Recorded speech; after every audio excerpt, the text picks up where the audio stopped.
Okay, let's discuss the next batch of foundational concepts, starting with stress fractures. Stress fractures are most common in athletes and also military recruits. For the same reason, the torque caused by the bending, mainly caused by high muscle forces, and also in the same spots, most commonly the tibia, then the metatarsals, then the navicular. There are multiple mechanisms to stress fractures, but probably the most important has to do with the piezoelectric effect. If you remember, that means that when things are under compression, that you have a negative charge, and when things are under tension, you have a positive charge. So imagine that that cylinder on the right side is a metatarsal shaft. Because of the bending coming from the external dorsiflexion torque of running, for example, you have tensile forces on the plantar side and compressive forces on the dorsal side. That distraction caused by the tensile forces increases the positive ions, which in turn increase the osteoclastic activity. So the osteoclast, because of this change in charge, is increasing their activity and increasing the bone reabsorption. The bending also decreases the local microcirculation within the bone, causing inflammation and therefore circulatory acidosis, and therefore even more increase in osteoclastic activity. Now, the best way to diagnose a stress fracture is through MRI. However, you may not have the facilities to do that where you're stationed, so you have to depend, at least initially, on field test. So one of the most important and most sensitive field tests without diagnostic technology is manual bending of the bone. If you're bending the bone in the direction that you think the stress fracture has caused, like for instance bending the metatarsals dorsally, then that will reproduce the symptoms. Another thing that can reproduce the symptoms with stress fracture is distant tapping or ultrasonic vibration. Further, signs and symptoms of localized inflammation, like swelling or redness, can indicate a stress fracture as well. The next topic that we're going to talk about is muscle fatigue, which we defined as the inability to maintain expected force or power. Now remember, at the very most basic level, all cell movement is powered by ATP. Here comes ATP. And that goes from really high force muscular contraction, such as you would need to throw a shot put, high endurance muscular contraction, such as the lower body muscles would need during a marathon, or all the way down to mitosis of the cells. Peripheral muscular fatigue means that the source of fatigue is the muscle itself, and that can be due to microdamage of the muscle tissue or insufficient ion transport. Remember, you need active ion transport across the sarcolemma of sodium and potassium to have subsequent depolarization of the sarcolemma, and then once the sarcolemma is depolarized, you need sufficient sequestration of calcium to cause the muscular contraction, that is, binding, in this case, of the myosin head to the actin site. The other thing that can happen within the cell is decrease in myosin ATPase activity, because again, you need ATP for all active movement within any sort of cell. Now, a lot of people believe that lactic acid is a very big problem with muscle fatigue, and lactic acid causes damage to the muscles. It doesn't, if you remember your exercise physiology. However, what lactic acid does do is decrease the pH within the sarcoplasm of the muscle and the decreased pH decreases the activity of the myosin ATPase. And that is what causes muscular fatigue and is associated with decreased velocity of shortening and decreased force of muscle shortening. The next source of peripheral muscle fatigue is metabolic fatigue. On this diagram on the left side of the slide, the horizontal axis is the passage of time during exercise. The vertical axis is the amount of ATP being generated. So the first source of ATP for just the first few seconds as we begin to start any exercise is just circulating ATP within the sarcoplasm. The next source, which peaks at about 5 seconds, is the breakdown of creatine phosphate. The next source is glycolysis. You'll notice all these sources of generating ATP start simultaneously, but they peak and finish at different times. Finally, the source that can generate the most ATP is the oxidative. This is something that you studied in exercise physiology as well as medical physiology. However, as you probably and hopefully remember, that takes the longest time to ramp up and become an efficient way of generating ATP. Central fatigue is defined as a decreased signal in the intensity from the central nervous system to the alpha motor neurons. That's also referred to as central drive.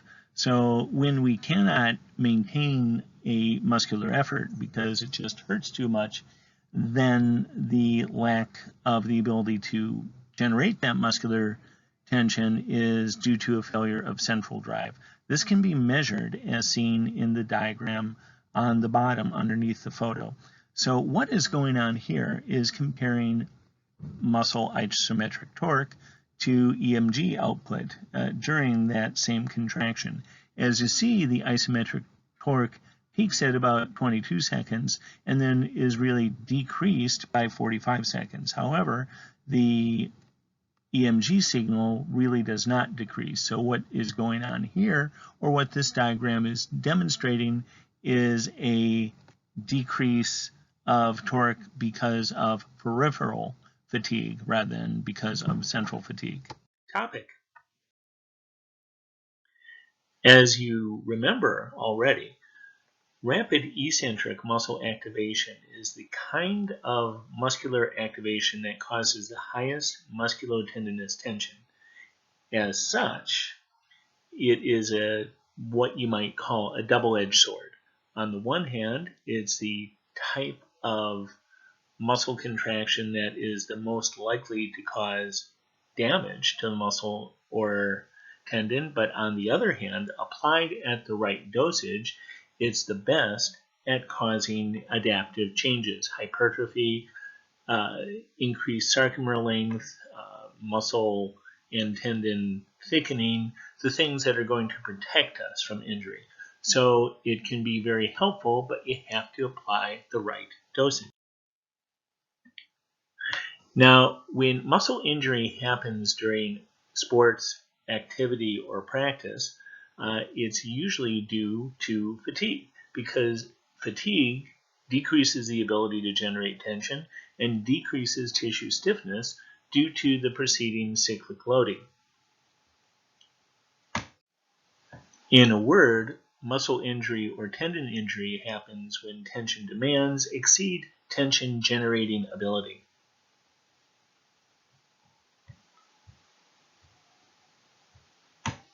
So do you think that if a person injures a muscle during an activity or a practice is because they didn't stretch beforehand?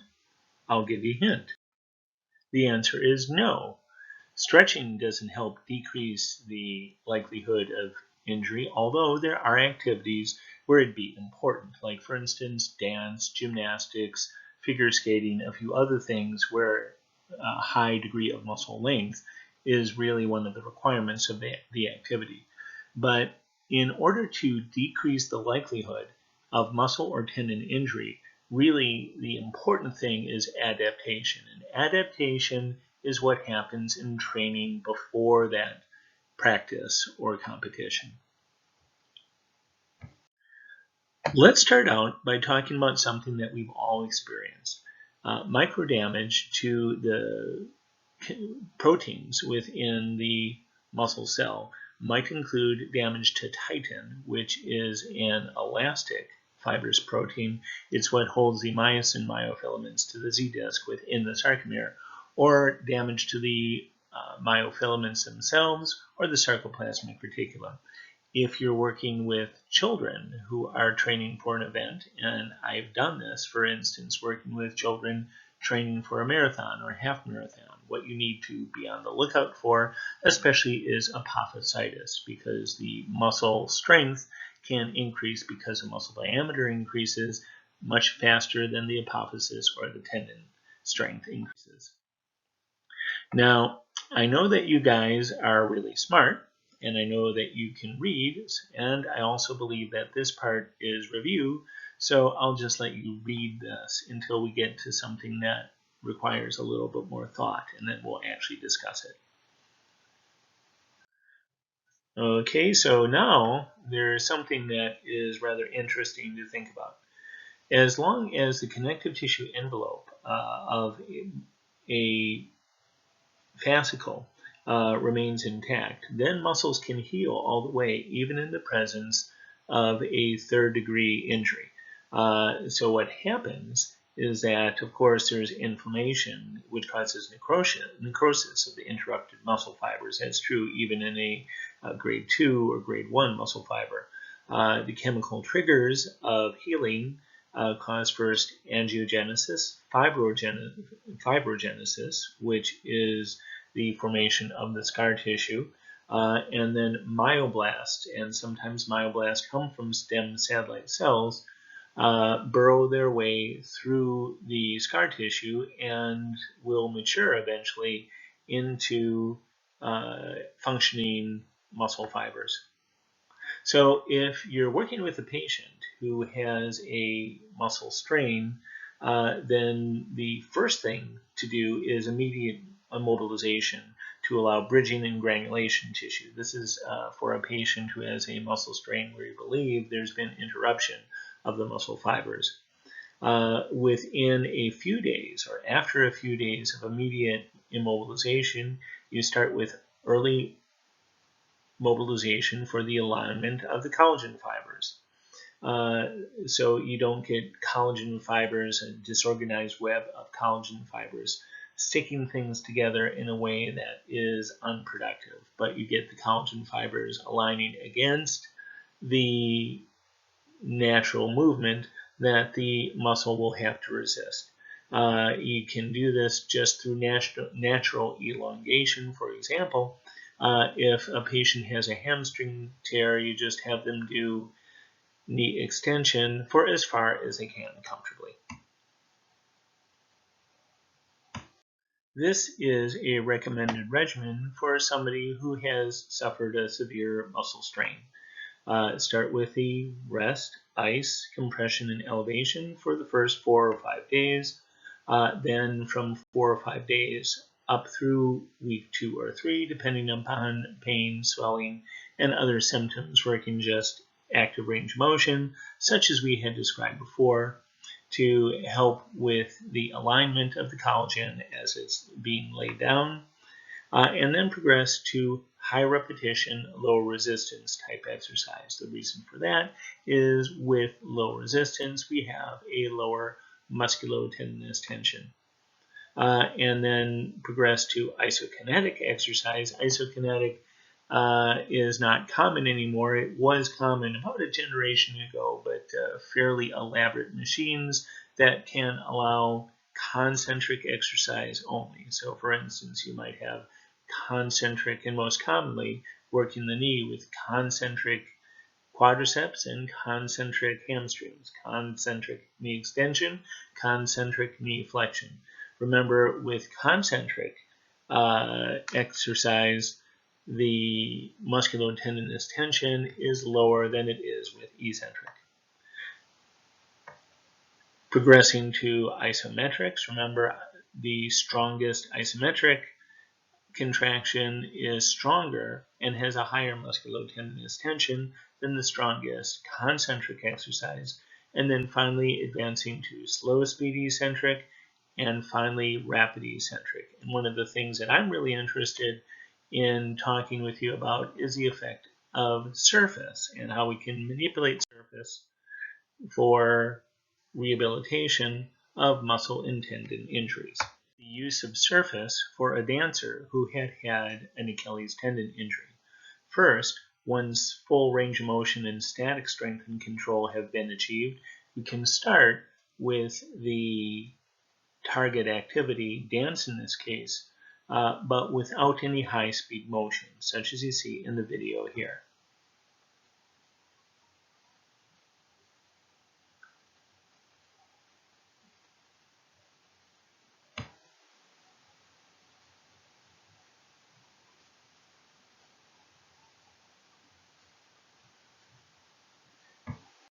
And next, something that I think is especially interesting if you have some sort of access to a sand volleyball court or a beach, but a sand volleyball court we have here on campus.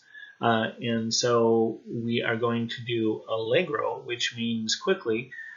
So there is high velocity movement taking place, but rather than the muscles and tendons absorbing the force, the surface is absorbing the force. So it is a middle ground between high velocity eccentric and no high velocity, such as you see here.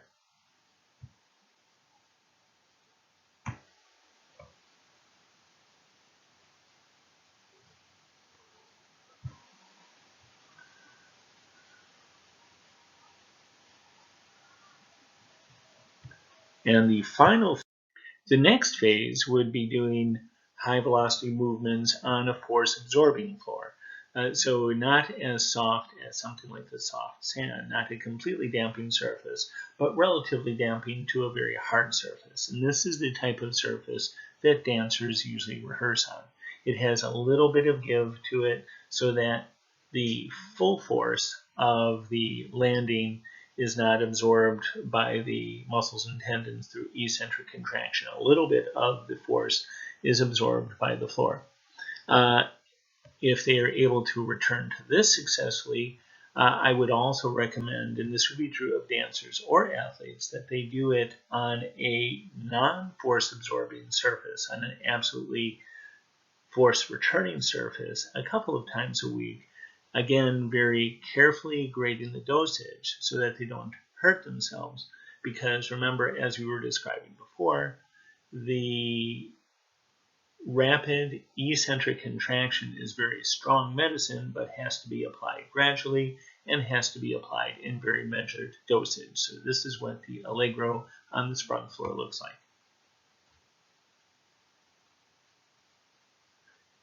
She has amazingly fast feet, so I need to see it just one more time.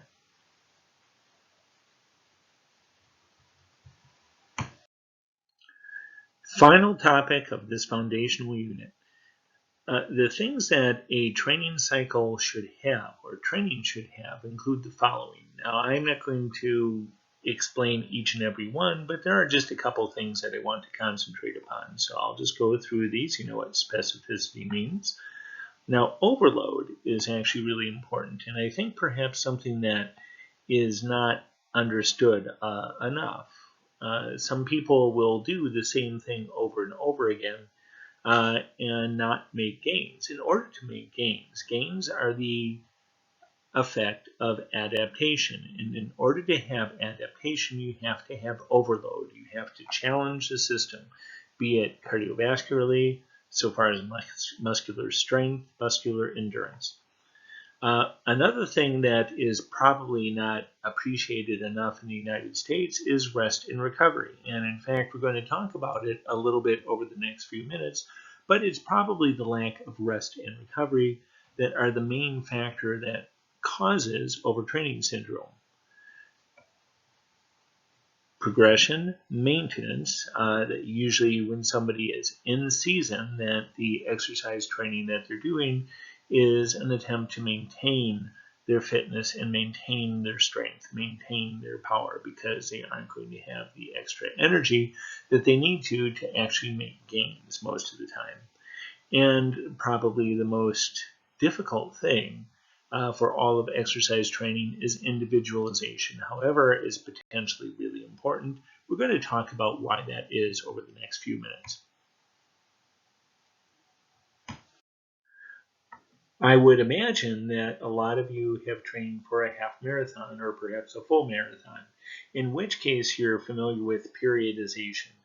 Periodization, as it says in the slide, is a plan of training based upon manipulation of fitness components and training principles with the objective of having peak performance during the competitive season. So if some of you have trained for a marathon or a half marathon, usually you start out with the lightest week, and most experts in training for a marathon believe that it takes 3-4 months to really prepare for a marathon, especially from somebody who has not run considerable distance before.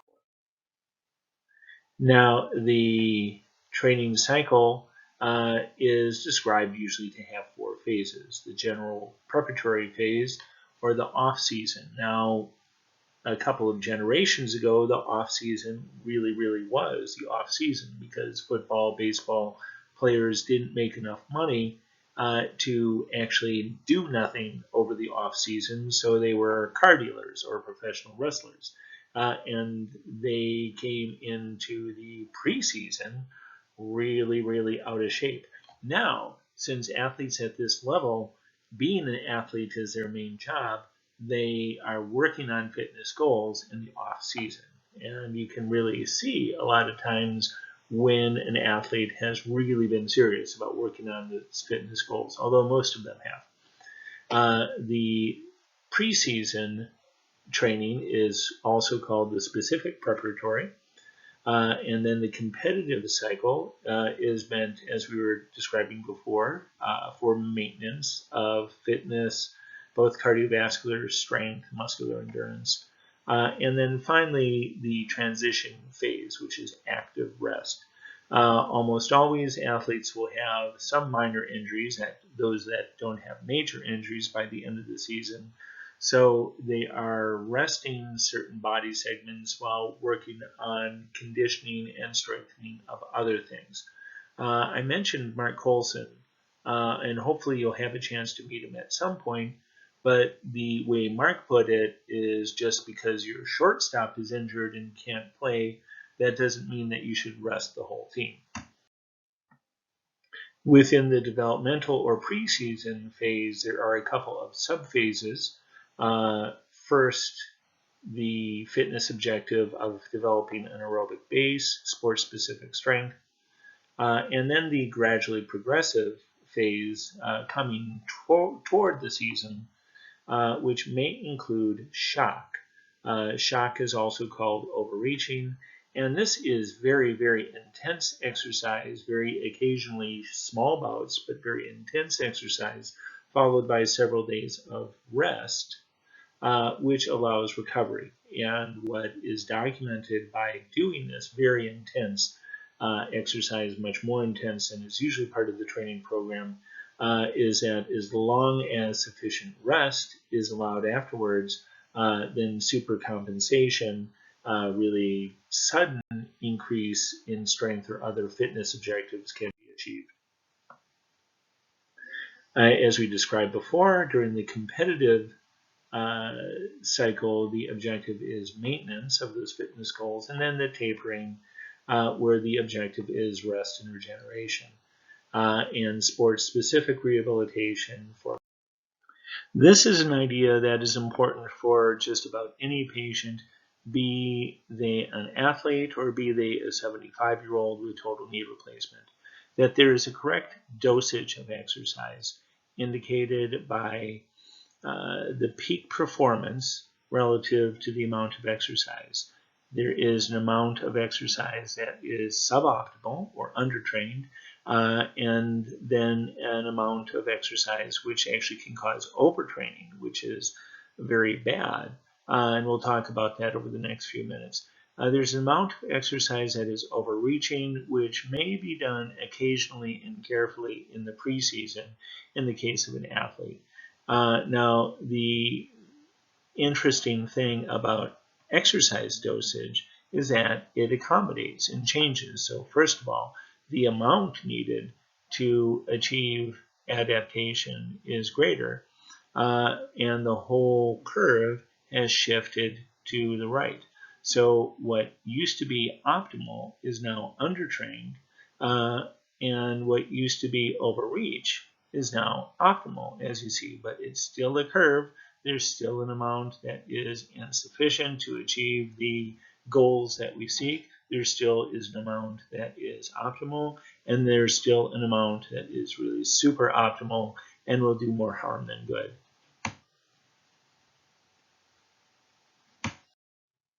The reason that overtraining is called a syndrome rather than a disease is that although the symptoms are pretty well known, the actual cause is speculative. But what we do know is that it's chronic unexplained underperformance and results from excessive stress or inadequate recovery, and that there's a sympathetic form and a parasympathetic form. The sympathetic form is characterized by increased resting heart rate, slower recovery to regular resting heart rate after exercise, hyperexcitability, unintentional weight loss, and decreased appetite. The parasympathetic form is rather the opposite in most ways, although still characterized by unexplained underperformance, but an abnormally low resting heart rate, unusually likely to catch upper respiratory infection, weight gain, and apathy about performance. Possible causes include metabolic abnormalities due to insufficient carbohydrate storage. Not surprising that athletes who are training would use up all their stores of glycogen. And therefore, what can happen with insufficient carbohydrates is metabolism of amino acids, which will cause some rather toxic chemicals to be circulating through the blood. There's also neuroendocrine abnormalities that are possible. The hypothalamus releasing cortisol releasing hormone, causing the adrenal glands to release cortisol. And you have heard by this point the ill effects of chronic cortisol circulation. Although in the short run, it can be really helpful. In the long run, it can be very harmful in ways that you have heard about. One more possible cause is muscle trauma. Some of the chemicals resulting from muscle damage are associated with immunosuppression, and as we had described before, immunosuppression is one of the things that we see in the parasympathetic version of overtraining. So the important thing is monitoring each individual. And you guys can read as well as I can, so I'll let you just read these points while we talk about why it's important a little bit. We had described before that individualization is perhaps the most difficult thing, but the reason that it's so important is what might be just the right dosage for one athlete, even in the same sport, might be an overtraining dosage for the next athlete. So we need to monitor body weight, we need to monitor change in resting heart rate, we need to monitor for unexplained underperformance, and monitor for changes. The best strategy for overtraining syndrome is prevention, because once an athlete is in a state of overtraining, then their problem will become very hard to solve. It's very tenacious. So periodization is one of the strategies to give them variety and prevent overtraining. Adequate nutrition, especially carbohydrates, because remember, as we described a slide or two ago, inadequate carbohydrates is very likely one of the causes. When somebody is in that stage of overtraining, they need adequate recovery time, nutrition, especially carbohydrates, periodization, and carefully progress training to make sure that they don't fall back into the overtraining state. Some people recommend, or some clinicians recommend, antidepressant medications because the symptoms also seem to include symptoms of depression like apathy.